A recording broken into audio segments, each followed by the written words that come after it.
All right, cool. So thank you for joining this week's Theology Thursdays, where we talk about scriptures and what they mean for the following Sunday's mass readings. I still need to find out a better way to intro that, but I'll work on that later at some point. All right, the first thing I want to do is I want to share like a little thing that I read. I read this article on I saw it like on Facebook, right? And I don't remember what tribe it was or what village it was, but it was really, really cool. And if anybody else has seen it, like if any of you guys have seen it, let me know. But it was an article talking about this village, I guess, where when anybody does anything wrong in the village, like anybody does like a transgression towards anybody else, or does anything harmful towards anybody else, the way that they deal with punishment is they get the person in the middle of the village, and the entire village gathers around that person, and they spend however long it takes, hours, days, whatever, and they go around the village, like one villager at a time, and every single person in the village will talk about some way that that person has impacted their life positively, and they go around every single person in the village until everyone's said everything they want to say, and they'll just do this for hours and days. And I think the article was saying that in general, like that's their rehabilitation, and at the end of it, the villager is just like so overwhelmed with love and positive emotion and energy from like the whole village that that they that they are, I don't know if you want to say rehabilitated, but they're like reunited into the village. That's their reconciliation back into the village. So I thought it was a really interesting thing, and the reason I was thinking about it was because of the gospel, and I want to start by reading the gospel today, and then the first reading and the second reading, and then we can talk about it.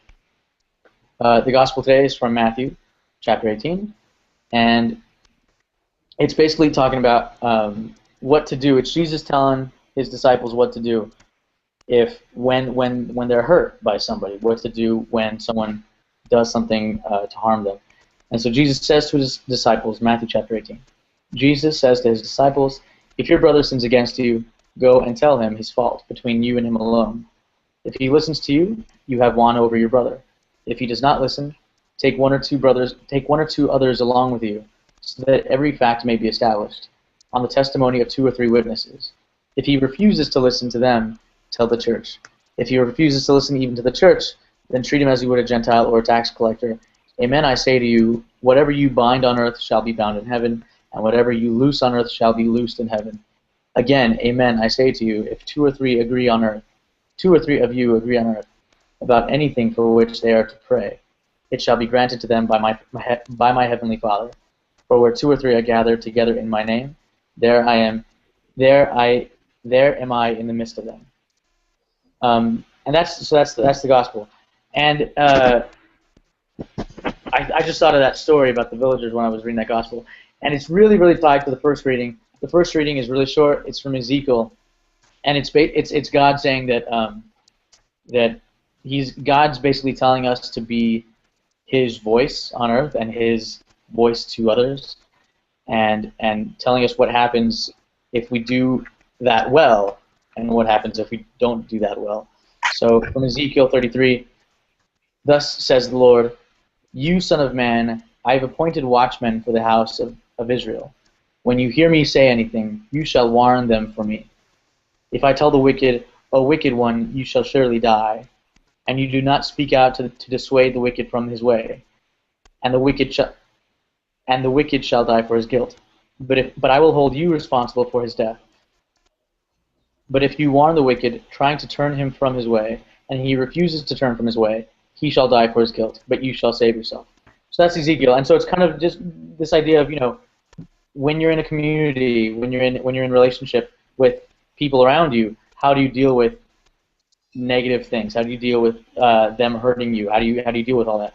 So I think those two readings are kind of the crux of the Sunday's readings. And then the last one, I'm not really going to read it, but it's Paul again in Romans 13, saying basically, the last line is basically, love is the fulfillment of the law. It's saying don't owe anybody anything else. obviously the commandments, you shall not commit adultery, you shall not kill, you shall not steal, all those things, they're all summed up in you shall love the neighbor as yourself. So love does no evil to the neighbor, hence love is the fulfillment of the law, is how the reading, the second reading ends from Paul. And so all these things kind of just pointing towards how do we treat other people. And it leads me to my first question, and my first question is kind of directly from the thinking directly about the first reading.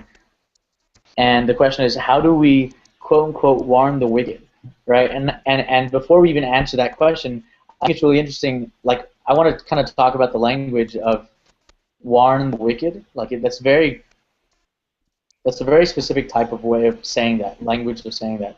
So not only how do we warn the wicked, but what do we think about the language in which it's put, that Old Testament language, which I think is very, very prolifically still used today as far as evildoers, them and us, and how do we do that? So anyway, what are your thoughts on that first question? How do we warn the wicked, and how it's worded even?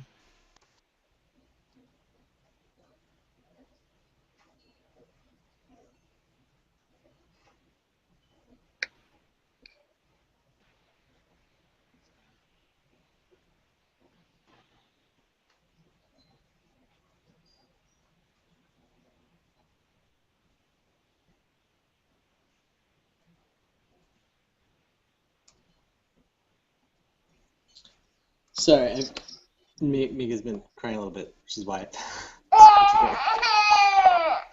Just All right.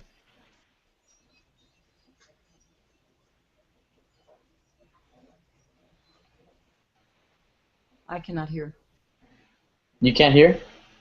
anything, not you or Jeremy. You, is I hear you now. you can hear me now? Yeah. Okay. But I lost you there for a few minutes after you finished your question. And if Jeremy's talking, I can't hear him at all. He's not talking. Not talking. No. Did he answer the question? No, he didn't. Your first question, I gather, is not so much the question as asking about how, but what we think about the language in the gospel in the first reading. Well, it is about how, actually. It is how do we warn the wicked, but I think in order to answer that, we need to talk about the language that the question is asked in. Well, okay, I think the language portrays the belief that the way to eternity is narrow, and Jesus himself what? uses that narrow. Oh, sure. How difficult it is to reach the kingdom of heaven because the gate is very narrow. Mm-hmm. And so that is reflected in the language of the Old Testament especially, because obviously you're either going through that narrow gate or you're not. So it's black and white. And therefore, if you're not, I guess if you're not, apparently the language is you are among the wicked. So there is the wicked and the good, and it's bad, it's black and white. Does that answer what you were asking about the language? Well, yeah. Well, I mean, that's your answer. Yeah, sure. That's your answer for the.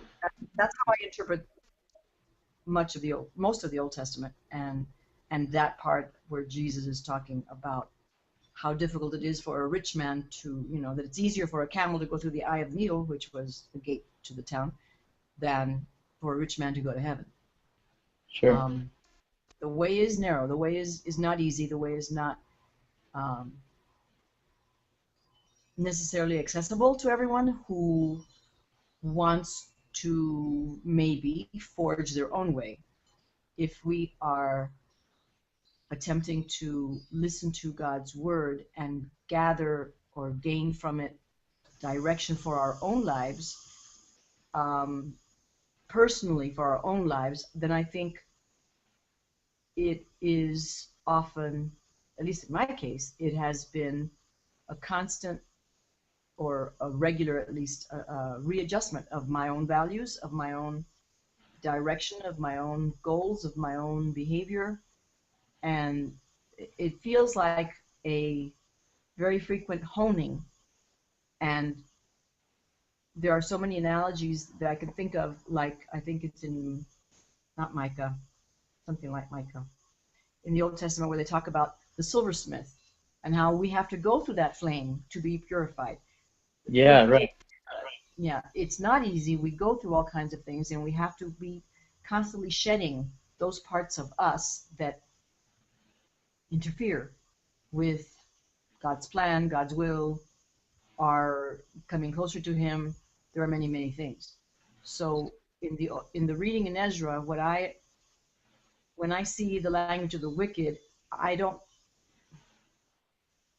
Well, I go back to my own life because of my own years and experience and crises and everything else I've gone to, and Mm-hmm. and it reminds me of that. It's not necessarily that I was a horrible, wicked sinner before or whatever, or I am now, whatever, but that I am constantly in need of reminders and honing and more purification as it happens.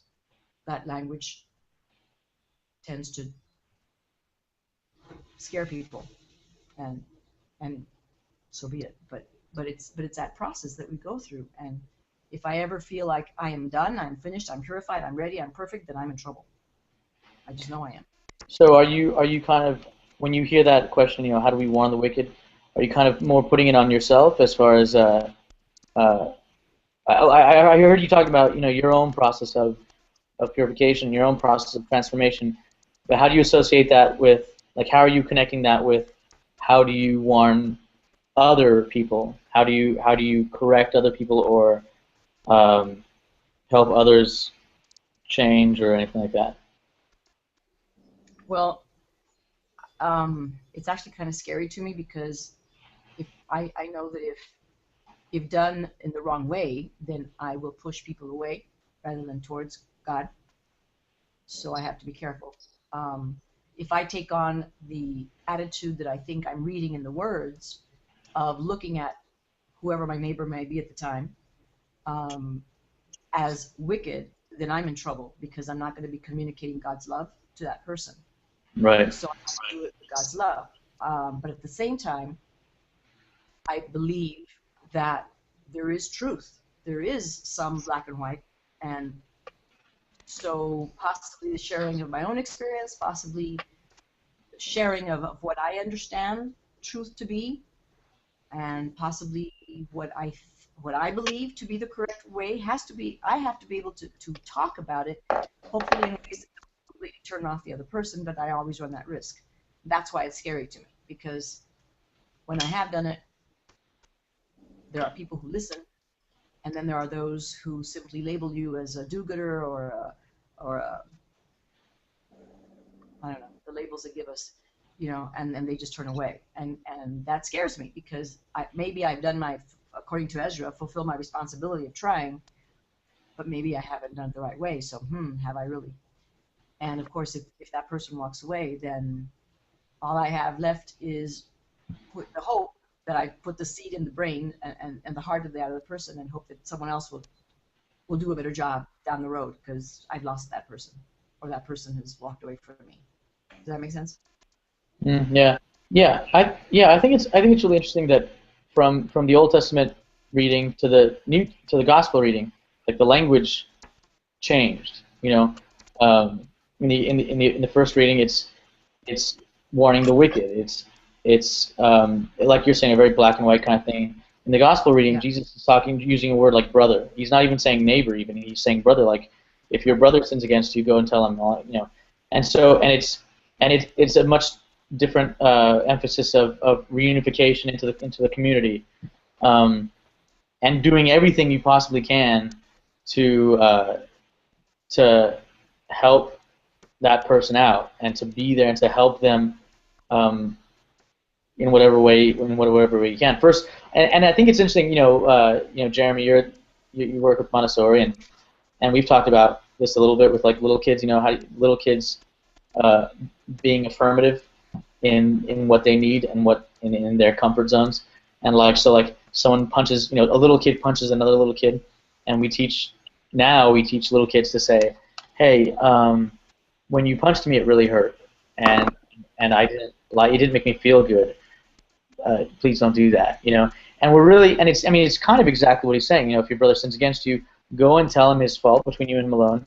And it's still, 2,000 years ago, so hopefully we've evolved even a little more in our understanding of how to do that. But essentially, that's kind of how I see it. First of all, being very, very clear about you did something that hurt me. This is how it made me feel. Make sure that they know how they affected you by their actions. That's like hugely important. And I think, hold on, I'm losing. I had a thought right now. The doing it in private is really, really important. Like there's a book called How to Win Friends and Influence People. Yeah. And I don't know,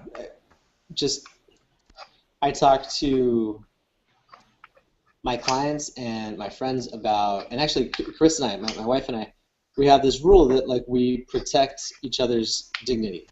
Yeah.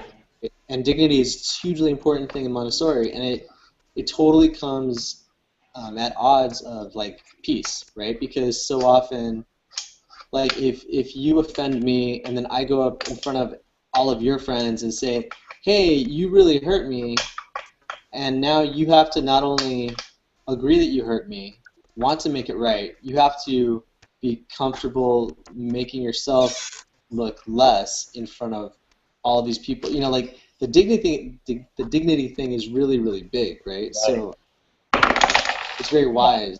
The gospel is suggesting that, you you start with not that. You start complete private, giving the person, hey, maybe this is a misunderstanding, but this happened and it didn't work really well for me. Like, could we fix it? And, sure.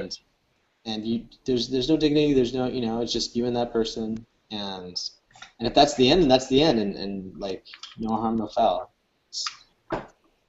Yeah, definitely. And like as a teacher, they talk about when you're gonna correct a student. I mean, if you really have to get into like a certain behavioral kind of aspect of what they were doing, don't do it in front of the classroom. You don't do it in front of the rest of the kids. You don't make them feel bad in front of everybody else. That's like a horrible thing to do for that student.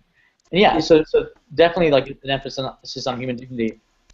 I think, right? Like we talked a lot about shame, or we have.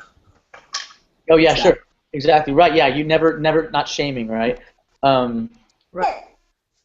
And so in order to do that though, I think I was thinking about another passage in the Bible, in Matthew also, but before in Matthew chapter 7, and it's the part of Matthew that talks about basically talks about judging others and how to do that or how not to do that, And basically it starts by saying in the beginning of Matthew chapter 7, it says, "Do not judge, or you too will be judged." And it talks about the speck in your brother's eye, like you're looking at the person next to you, and you're judging him, you're criticizing his little speck when you have like this plank in your own eye, right? And it says it's like one of the easiest passages to read. It's like first clear out the plank in your eye, then you can address the speck in your brother's eye. I think it's really interesting. The end of that section, Matthew 7 verse 6, "Do not give dogs what is sacred. Do not throw your pearls to pigs. If you do, they may trample them under their feet and turn and tear you to pieces." And I was thinking about that, and for a long time I kind of thought of that as that Old Testament black and white, where it's mentioning. Oh, I think Mom might have lost audio again. Hopefully she can join up again. Yeah, but where it's mentioning, us and them, we're the good people, we're the saved ones, and they're the wicked people. But then what it seemed to be saying was like, truly, don't give all this good stuff to like pigs and dogs. But it doesn't mean to leave them as pigs and dogs. It means to like help them. They're not pigs and dogs. Help them be better. Help uphold their dignity. Help them be the best versions of themselves, so that you can then share the good things that you have with them. And that's kind of how I read it. And so this whole idea of first of all, just keeping in mind the relationship between you and everybody, and keep that in mind especially when things are really bad, and when things are negative, and not labeling them as bad or wicked or other or anything less than they are, and definitely nothing less than you. But trying to reconcile the relationship for the purpose of like sharing and for the purpose of growth between the two of you. Are you there, Mom? Can you hear again? I'm back on. It just Okay, connected cool. somehow. There was something that came up for me like while Mom was talking, and that was that lately I've been in different positions than where I grew up and where I was as a child, and like what you guys are saying about turn the other cheek and like don't judge lest you be judged and all these things, like that's really good if you are not a governor, if you're not a judge.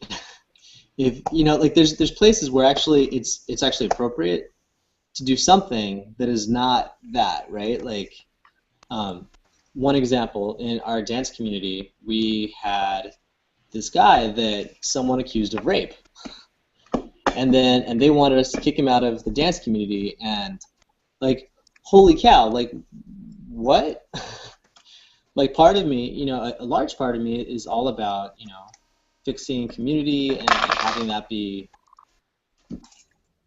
and actually we try to follow a course of like restorative justice where it's more about restoring what's been broken in the community as opposed to like revenge or finding out whose fault it was, and to some extent that worked, but to some extent it didn't, and I don't know. It seems like I wonder if one of the reasons the Old Testament and the New Testament are different is because like Jesus and the apostles were, I mean, they weren't in charge of anything, right? Like they were trying to survive, and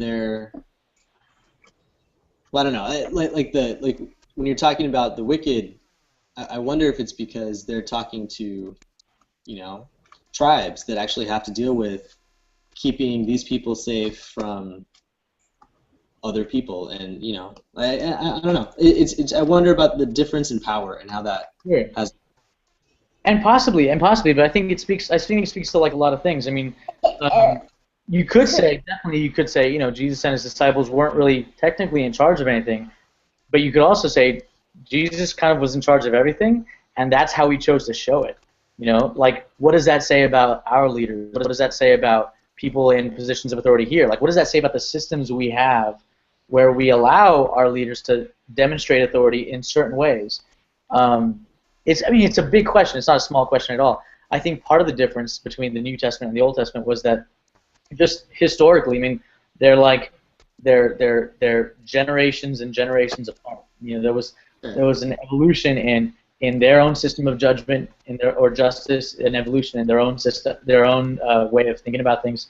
And so, if you had Jesus' wording given to the people of the Old Testament, I don't think they would have known what to do with it.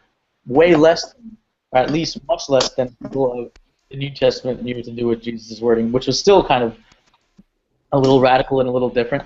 I think, and I don't think it's like an easy, I don't think anything in the Bible is really like something to kind of hit anybody over the head with or say, well, I did it like it says in the Bible and it didn't work, so whatever.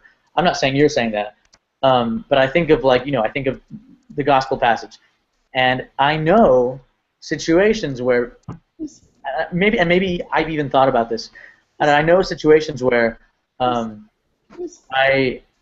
I've seen people, or I've myself have done this. I've been hurt, and I talked to them, and it didn't work, and I had some other people talk to them, and it didn't work, and I used it kind of as an excuse, like, well, I did my part. I did my Matthew chapter 18 job, and so I did my part, and my hands are clean. But I think the whole point is, I mean, if you look at Matthew 18, you look at Matthew 7, the whole point is it's going to take a long time for you to get to the point where you can even come close to judging anybody. And even come close to, I mean, if you're going to be in a position of leadership, like, you better be super, super clean. If you or of authority, if you're going to be in a position where it's your job to kick people out of the community, like, are you ready for that? Are you of that standard that you're going to hold anybody else to? Because if you're not, then you're going to have a much, much harder time. So I think it's just talking about a whole process. Like, before you even consider talking to that person about what they did wrong, have you spent like the hours and months and days and years like working on yourself, improving yourself, and not are you perfect, but are you in a place where you talking to them about what they did wrong is not completely hypocritical. And so I think it just talks about a huge process. I don't know. That's kind of how I see it. Yeah, I think I guess just as a child, like there's the whole mercy versus justice thing, right? And the Old Testament is all about justice, eye for an eye. The New Testament is all about mercy. This is how I learned it, right? And mercy is much better than justice, and like that made a lot of sense to me. And as I get older, I'm realizing it's not one is better than the other. It's that you have to balance the two. Yeah. Exactly. And it's much more complicated and much more gray. Even I do believe that there's truth, and even in a true world, in a world with truth, there's still a lot of grayscale. Sure. Yeah, definitely. Well, no, definitely. Yeah, and I think that's partly why like I'm doing this, and maybe partly why you guys are doing this, because we learn, and whoever listens out there, we've learned stuff as kids that we kind of just held on to, or we hold on to for a while, and then at some point we hold that against the reality that we see in front of us, and we're like, well, how does that work? And so like that's what I do, like these conversations for, because I'm asking, how does that work? Someone at some point is going to hurt me. How does that work for me to uphold my own self-worth and nonviolent communication, all that kind of stuff? How do I do that? And so I think one major step is work on myself so that when that time comes, or as those times keep coming, I can be standing on good ground and not be too hypocritical. Yeah, I think that's basically what I was trying to say, that from my perspective, it's really only what I have lived through and what I have learned through going through what I've gone through that I can actually pretend or think to possibly correct another person, or to pass on any wisdom, any words of guidance. It has to come from my own experience. It has to come from my own transitions, my own journey. And I have to be able to keep that in mind, that I am still in journey, that I am not sitting on a judgment seat, because I'm not there yet. Only God is. And so for me, it's a reminder to myself that I have to basically attempt to walk with the other in his or her journey as a companion, maybe hopefully a wiser companion, maybe can offer some wisdom and can offer some guidance, but definitely as a companion on the journey, and not as someone sitting in judgment of that person. Yeah, definitely. Like you're talking about like compassion, basically, right? I think that's. Yeah. I mean, if we're reading, the second reading, Paul to the Romans, basically saying, look, there's all these rules, there's all these dictates of how to live and what to do, but essentially it's about love. It's if you're loving the people around you, then you're doing the whole of the commandments, and you're taking care of what you need to take care of. And then it's a matter of, well, how do I do that, and how do I do that better? But I think you can. I think that's one of the. I mean, if we're going to talk a little more practically about it and pragmatically about it, I think that's one of the necessary things about really wonderful things about like I statements, things like that, because then it's not so much attacking them for hurting you. It's not so much judging them for hurting you. It's saying, look, when you did this, this is how I felt. I'm not saying you're wicked. I'm not saying you're bad. I'm not saying anything. I'm saying when you did this, this is how I felt. And it's not something that anybody can really argue with if we're doing it right, because it's not about arguing. It's about, look, I need you to know that I felt bad. I need you to know that this thing hurt me. And that's something that can always be talked about. That's something that hopefully there's no judgment in it and there's no malintent in it, but just really one person trying to fix a relationship, and hopefully two people trying to fix a relationship. So I would like to talk to you a little bit more after this, but I'm going to end it with that. I'll end it with the last two lines of the reading to the Romans. Love does no evil to the neighbor, hence love is the fulfillment of the law. All right, have a great week. Thank you.